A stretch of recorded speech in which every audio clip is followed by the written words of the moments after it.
chúa chạy dòng ý chồng tôi sẽ có lúc bị sư cái bà cô ý chồng sư cái ổ sẽ thành thế này mà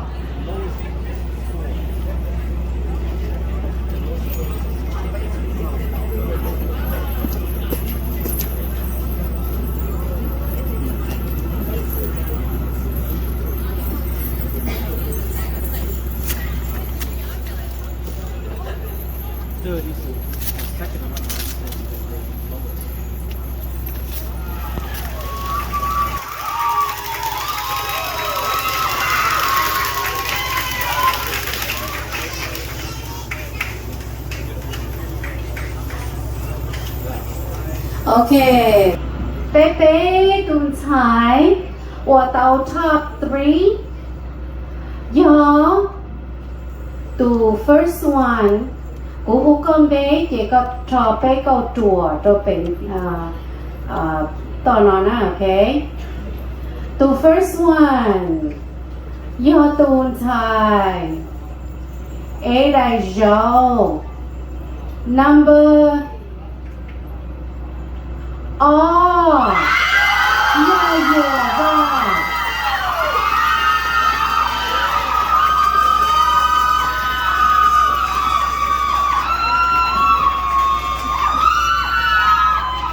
Okay. Ntxhais. Ủa cô yêu hú tận đây nó. Yo Ntxhais. A đại dấu. Nè bật sạp à? Yo Ntxhais Ua A đại dấu. Number Plow. Xin xin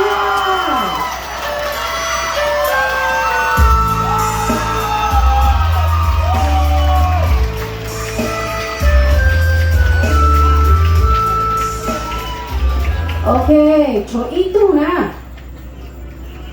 Tua của yêu hú tòn đây nó. Do tu cơn đời phải cho top 3. Do tu Ntxhais Ua A đại dấu. Number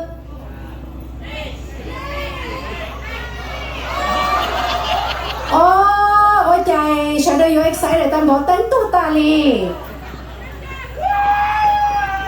Okay, Ntxhais. Karen the Pepe Ntxhais top 3. Yo Ntxhais A đại dấu. Number Yi. Tao dây nè nha.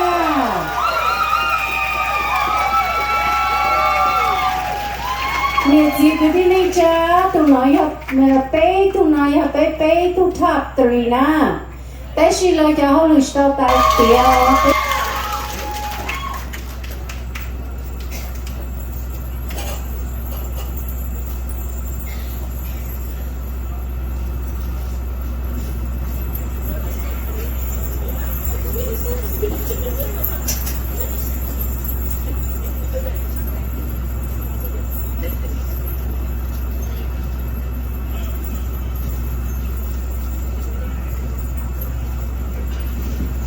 Okay. Go ready on this side. Okay. Tay lục hot call đi con này. Okay. Alright. Cô yuan nấu cả à rau nè. Giờ các chị ta tao các đặc ca hải cô bạn đặc ca nấu đồ đó. Nếu giờ hải lục này cả thì lục ông xí chả. I'm going to ask you this question twice. If you still not quite understand the question, let me know.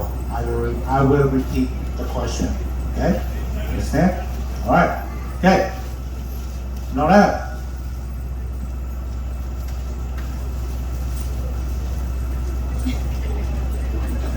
Chả biết chỉ một tên họ tên của tôi này là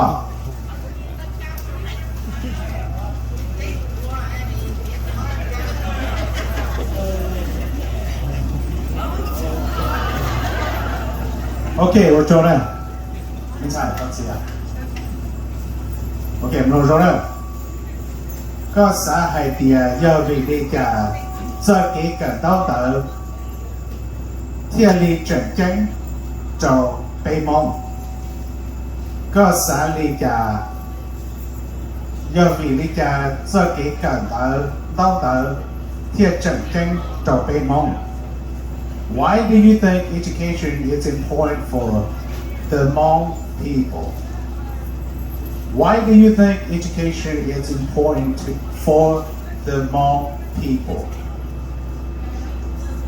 我小这个路呢，规定个老路里呢，这几根刀看到我弄为个被什么，为着可被个米都民在尽量的等着来呢，就被个这点被有老师问呢，我就多带多教，其他的呢，要被我个都最成绩，被有一零对一零一下的，可被把一口做我的。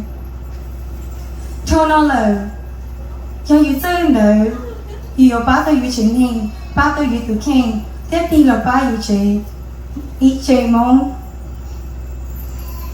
li nó cho kể cần chơi cần chơi theo cần đời tôi không nói gì ôi chẳng đâu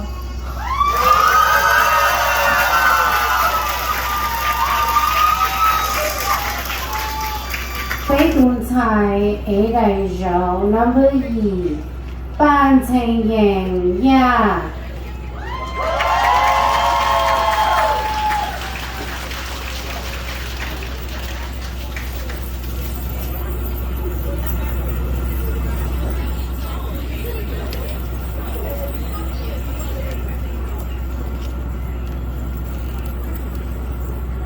Okay, các bạn xin mời bên trái. Các bạn xin là okay. Cô yên đâu Ajo là lô nô tôi cả nè. Giờ các chị tao tao các hai cô mà đã cả muốn đâu cả đồ gì. I'm going to ask you twice in this question. If you still not quite understand the question, let me know. I will repeat the question. Okay? Understand? All right. Có xã hội địa do vì lý cha cho kế cẩn tàu thiệt lý trận chân trầu bê mong. Có xã hội địa do vì lý cha cho kế cẩn tàu thiệt lý trận chân trầu bê mong. Why do you think education is important for the Hmong people? Why do you think education is important for the Hmong people? 我做到个路路，古有得路路的领导呢。这几感到震惊，都被海蒙，老对比要你要一度有戏，黑口中，都被蒙东居了海宁，在可说了海宁，就 culture and 可做了海宁个路。Stein的是如果都被选了，都摸这给正确，贴把路比较海蒙咁又有贴个路。Ế đại rau number 8 xie xi ya.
Okay, mình sẽ các bạn xí là. Okay. Cô yên đâu Ajo nè. Giờ các chị tao tao để các kia cô em cô ta ca nông đồ cả các tao tao nè. Các con gái xe. I'm going to ask you twice in this question. If you're not quite understand, let me know. I will repeat the question again. Okay, understand? All right. ก็สาเหตุยอวิลิกาจะเกิด到达天理真正找被梦ก็สาเหตุยอวิลิกาจะเกิด到达天理真正找被梦 Why do you think education is important for the Hmong people? Why do you think education is important for the Hmong people? Ua Tsaug Ntsuab Ku Tate Olumika. Education is so important to Hmong people because we came from somewhere where we had so little. And in a new country, we have to continue to raise our youth through education so that they can make a better life than we had before. And this starts with us supporting our youth, continuing to empower them to pursue their passions and be the best versions of themselves. And that is the way that we can lift our Hmong people as a whole, not just in America, but in the entire world. Thank you. Ua Tsaug.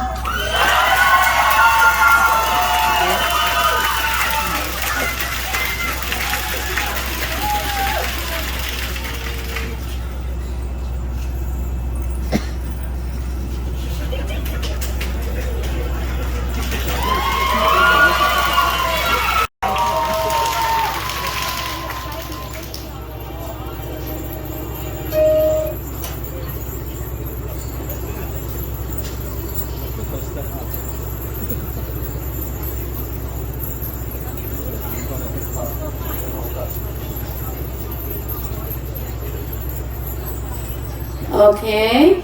Bé tùng chai Ua sẽ chỉ Ua tử lo nó nhờ bé tùng chai. Ê đại dấu number blow. Chia xí ya.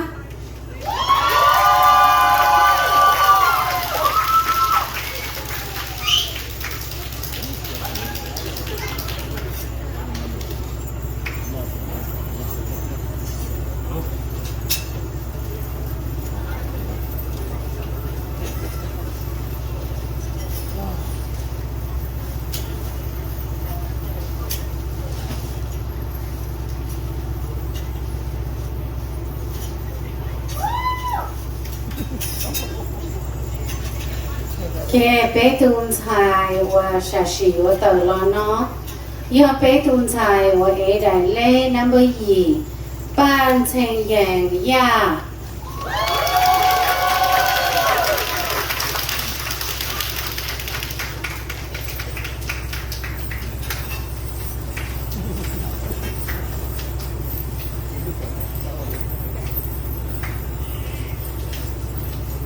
Okay, nên chỉ cái thứ này cha, thằng này sẽ đừng vô tê, ý cho đồ bé bé tùng chai nó.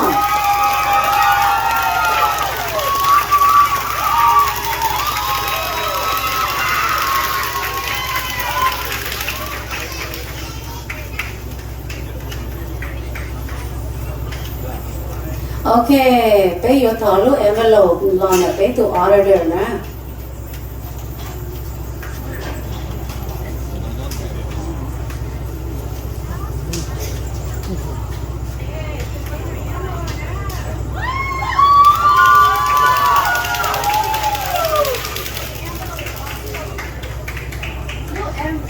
The envelope page đầu tiên này nè, siêu page gì à, lên này page chỉ bao hàng tiền lên từ do tù giang nè, okay? Could you Ntxhais, when I call your name, can you take 3 steps forward, okay?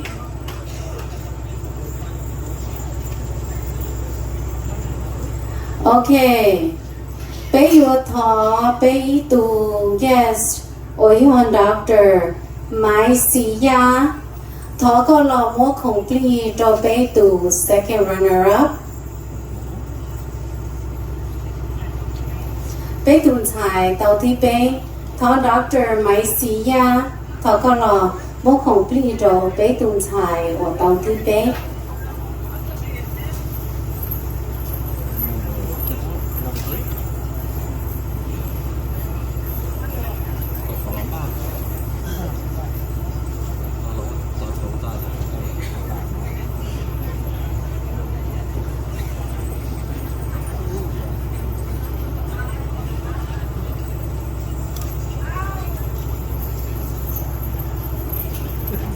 Okay, thọ cho đã po thế rồi bé tuần guest or doctor mai xì ya po này chơi hơi xí hở lo đó po ya im mỏ nó đi á. Okay, cô cho mình thấy này sẽ đời trong câu thuật số tu li na em lên từ trời tàu lỡ ló tu chỉ tàu lỡ thọ tu xia vì này sẽ đời một tầng sự tí ya này sẽ đời trong câu ý ya. Okay, tụi nó yêu của yêu hú tụ second runner up là yêu tụ tàu thi bé yêu tụ thái ế đại giáo nên lúc lợi bột thiệt nhé yêu tụ thái ở ế đại giáo number yi 大菜园呀。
runner up lấy một tuổi đầu thi ó chế cú tỏ cá cú hô tụ first runner up ta chế tụ cú chi hô lúc bé chế tụ đỡ yếu cho bé tụ thành công chúa Southeast của tháng trong ó khả nên gọi ó cho ó khả nên gọi bé chế ta suy nó cú yếu hô tụ first runner up bé tuần thái và yêu tụ first runner up yêu tuần thái ế đại giáo ôn chế của tôi cho nó cho dọc ôn của tôi cho nó cho này tụi mình mà hay này cho khỏi chị chế của đầu lúc nó thế này dọc ok bé tuần thái tụ first runner up yeah tuần thái ô cú sẽ cho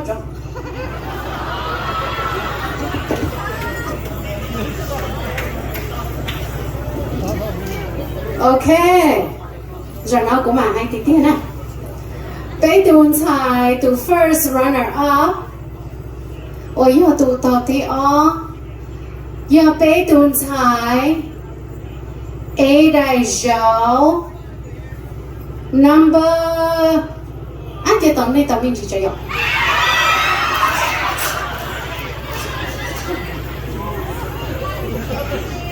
ok nên lúc lỡ bột gì à Trong cổ của chị nó này chụp lời thiệt xuống nè. Ok. Bé tuần thai. First runner up. Ôi yêu tuần thai tao thi ó. Yêu tuần thai. A đại dấu. Number. Của yêu mà. Yêu tuần thai A đại dấu. Number blow. Sure, sure, yeah.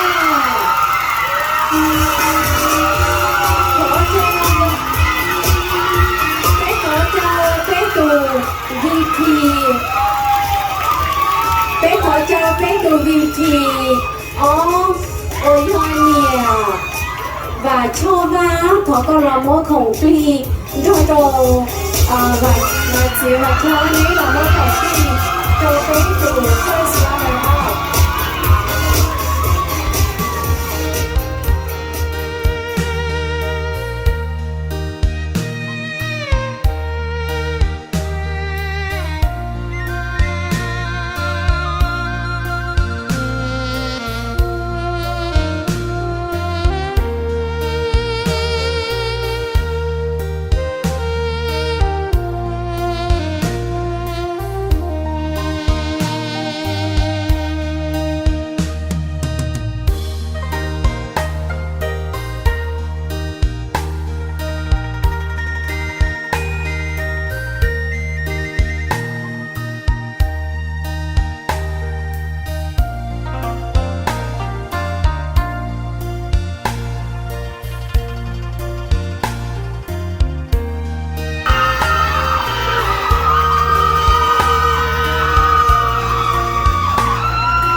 Khả năng gõ mù đó khả năng gõ clip bé. Bây giờ của chị thà hài nên gì bao lỡ. Ok. Hài tía. Nè chỉ cái này cho nè. Chúa tao hay tiệt tuần nó bé tuần dành có chơi xong nó. Giờ tụi mua dây trò bé của họ mong sao sport pain. Trò bé bao luôn là này giờ. Tuần sai ế đại lên năm mươi giờ. Đó chỉ nó bèo kìa nó. Yeah, you are va. Đi có chơi cho sao?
Miss HSP thọ cần nên chờ đợi và sợ thì nó nhé.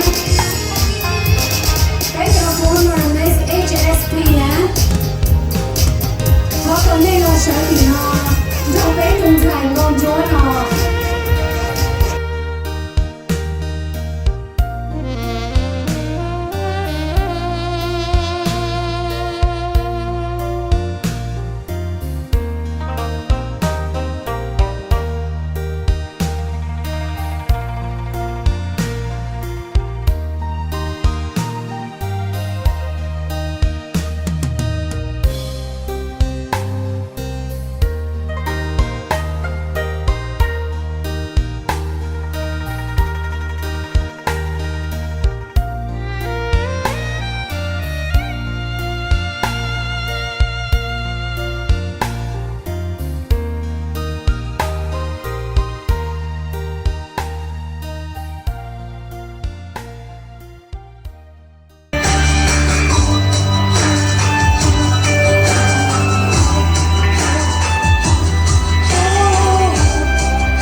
chỉ muốn lấy từ your lòng biết bao gió kia trong cao ngờ có một tin anh nu chia chân của chờ chia lòng biết đau hỏi lệ có kia gió của hôn dài trong chia gió mong không biết mùa hoa trong kia đây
So don't be discouraged, okay?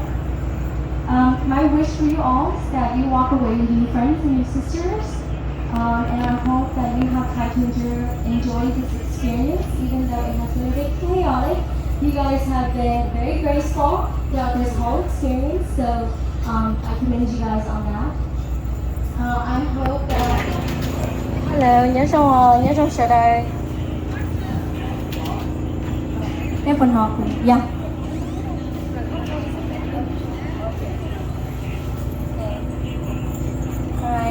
Hello, nhớ ra sợ đờ của dân con thử sông là do nhà trình ba sông nó cụ thể có cái ước tơ là tổ nước hạ tràn trong sông nó mà do ước họ first time we assist other pageant coordinators but sông nó thì hơi ước first time you have the pageant coordinator so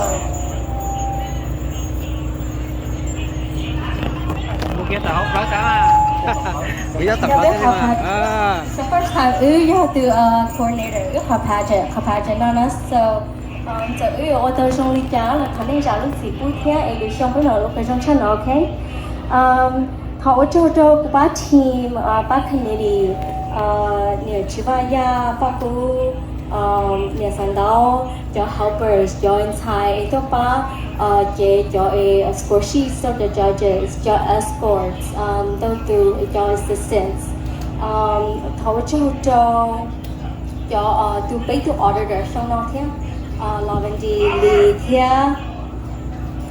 theo bây chỉ tu judges lời chào món là lúc xí hỏi tôi ta bây tôi ở lúc nó tôi ba bé nó sai cái trong chế tôi bây chẳng xài của này trong này thấy ở cho tôi bây cho sponsors ba bé sponsor bây cho con mò cho sars cho flowers cho supplies cho không biết gì đâu đã cả tôi vẫn xài thế so thank you cho biết cho sponsors or cho parents cho nhà cho xin là cho xài thế này chỉnh bây theo bố này cho xài tôi đã biết train participate cho hậu bây lúc pageant trong nó so này chỉ muốn này là chỉ bây giờ chỉ muốn bây lúc pageant trong nó thế so ở trong này là thế họ last point nó thọ này giáo lúc gì bữa được cũng này thế nó có giờ hai cho ladies bên nó chỉ có hai mươi cái thọ này giáo lúc gì thế hi ladies my last thank you is directed to the ladies behind me to all the beautiful ladies you all have been such a pleasure to work with and I have trained you guys over the past few weeks and it's been amazing.